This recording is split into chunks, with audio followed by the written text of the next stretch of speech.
તમામ નાગરિકોને વિનંતી છે કે કોઈ બી પ્રકારની પેટ્રોલ ડીઝલને લઈને સોશિયલ મીડિયા હોય કે વોટ્સએપના માધ્યમથી કે કોઈ બી ઓફિશિયલ જાણકારી વગર કોઈ બી પ્રકારની આ અફવાઓમાં આવીને ભાગદોડ કરવાની કોઈ બી પ્રકારની જરૂરિયાત નથી. રાજ્ય સરકાર અને ખાસ કરીને કેન્દ્ર સરકાર દ્વારા આ જથ્થાઓ અને સપ્લાય માટેનું ડેલી નિરીક્ષણ થાય છે અને રાજ્યને તમામ પેટ્રોલ પંપો પર પેટ્રોલ ડીઝલ માટે પૂરતી વ્યવસ્થાઓ પહોંચી વળે તે માટેની સંપૂર્ણ તૈયારીઓ બી છે.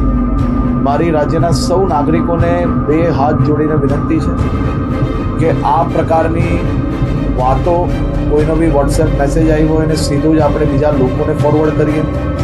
કોઈ બી પ્રકારની જાણકારી વગર, સંપૂર્ણ માહિતી વગર પોસ્ટ મૂકીને આપણે આપણી જોડે જોડે હજારો લોકોને કારણ વગરના એમનો સમય વેડફીએ અને સાથે સાથે કોઈ બી પ્રકારે શહેરમાં કે રાજ્યમાં આ પ્રકારની ખોટી માહિતીઓ ફેલાવનાર લોકો પર બી આવનારા દિવસોમાં કડક પગલાં ભરવામાં આવશે. ખાસ કરીને વિનંતી છે કે કોઈ ચિંતા કરવાની આવશ્યકતા નથી. પેટ્રોલ ડીઝલ સંપૂર્ણપણે બધા જ પેટ્રોલ પંપ પર મળી રહે તે માટેની વ્યવસ્થાઓને ખાસ કરીને મુખ્યમંત્રીશ્રી બી દર 2 દિવસે એનો રિવ્યૂ લઈ રહ્યા છે અને ભારત સરકારમાંથી બી તમામ મંત્રાલયો આ બધા જ વિષયોમાં રેગ્યુલર રિવ્યૂ એમનું લઈ રહ્યા છે. આભાર.